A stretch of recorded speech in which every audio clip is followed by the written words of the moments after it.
These are the 3 bicep exercises you should be doing so that you can get bigger arms. The bicep is a hinge joint. It hinges at the elbow. It does not go side to side. That is your shoulder rotating. That means there's only one factor when doing bicep exercises that you can change, and that is, where is your elbow position? Is your elbow position in front of you while you're doing a curl? Is it at your side or is it behind you? The bicep is made up of 2 main muscles, long head and the short head of the bicep. So you know how I said the bicep is made out of 2 main muscle groups, the long and the short head? That's true, but there's also a third wheel, being why people do hammer curl, is to target the brachioradialis, which is the meaty part of the forearm. And also it does go up into the bicep, but it's not the main muscle, but it does aid in your biceps and arms looking bigger. You want big muscles, and you don't want to have a toothpick forearm. You want to grow your forearms as well. So you want a hammer curl style exercise to hit the brachioradialis. Neutral grip, full range of motion all the way to the top, slow, controlled on the way down, slight pause at the bottom. There we go. Curl that has your elbow behind you to hit the long head. Elbows are behind me, full range of motion all the way to the top, slow on the way down, pause for a moment at the bottom for a nice stretch. 3. 1 where your elbows are in front of you. It could be a chin up, it could be a preacher curl, it could be a concentration curl. Now let's get into the bicep exercises. I've split these up into 3 different categories: elbow at your side, elbow behind you, and elbow in front of you. Starting off with the category with the elbow behind you. These are called drag curls. It's a curl where you drag the weight against your body, pulling your elbows backwards. This is an interesting one that I've never actually programmed into any of my arm days, but I know it exists, so I brought it here for some variety. Now, incline curls. These are actually very good. They put your bicep into a great stretched position at the bottom, and you really do feel it in your biceps. This one I program into my arm days all the time. These are now into the category of elbow in front of you arm exercises. The chin up does target your biceps. It's not an isolation exercise because it does get your back involved, but it does hit your biceps. And now preacher curls. Preacher curls are pretty good for isolation exercises where your elbow is in front of you.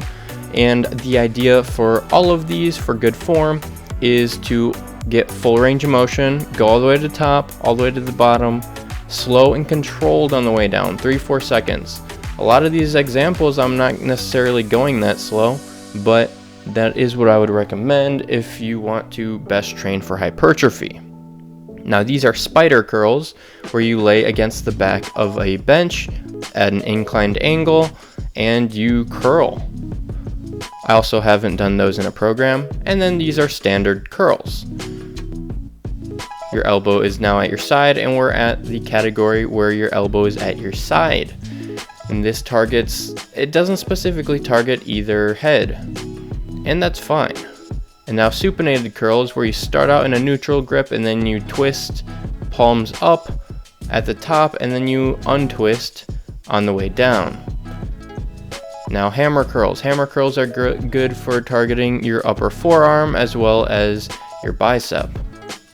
I personally have a hammer curl of some sort, whether it be cable or dumbbell, in every single one of my programs. This is a variation you could do with cables, I guess. I usually use a rope attachment, and for the sake of filming, I used these two-handed grip ones, which kind of felt awkward to grab, but usually these feel really good with a rope attachment. And now we're into regular cable curls, and I kind of like the cables because they give you an even resistance curve throughout the full range of motion. Technique. Have good form. This is an example of how not to do it. Too much swinging, not really paying attention. Here's how you do it. Control the weight down. 2. Make sure to use full range of motion. Slow down the eccentric, the way down. And supination curls. Start out at the neutral grip.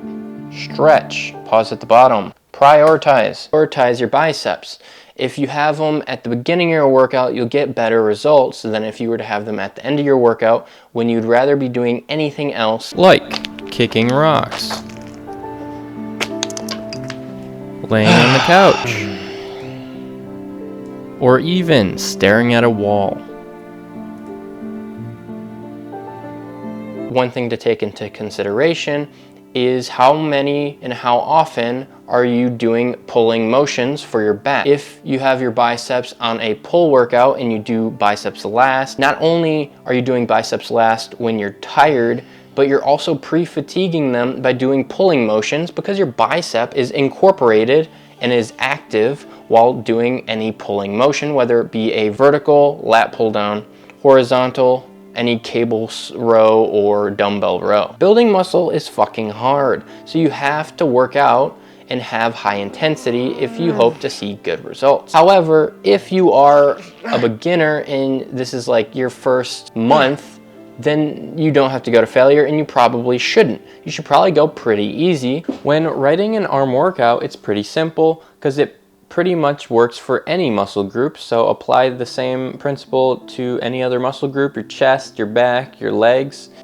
Now, how many sets do? You need to hit your biceps at least 10 to 15 sets, probably closer around 10. Start at the lower amount and then work your way up if you need more volume to get results. How intense do you go? Either your sets should have 1 or 2 reps left in the tank, or you can go to failure. And because it's a smaller muscle, it recovers very fast. As long as it's not your first time training biceps, going to failure should be just fine. Think about how many workouts you want to train biceps. 2 or 3 days a week is pretty good. 1 is all right. How many sets of that are you gonna do? And that depends on how often you decide to train biceps. So if you train biceps 2 days a week, then you only have to do 5 sets per workout. And that's not a lot. You could do 2 different exercises. And now I guess the next question would be, how many exercises do you have to build your biceps? The answer is really only 1.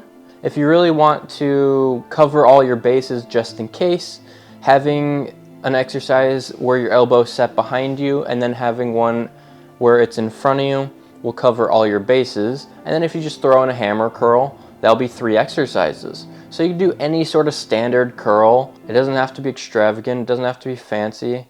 It just has to get the job done.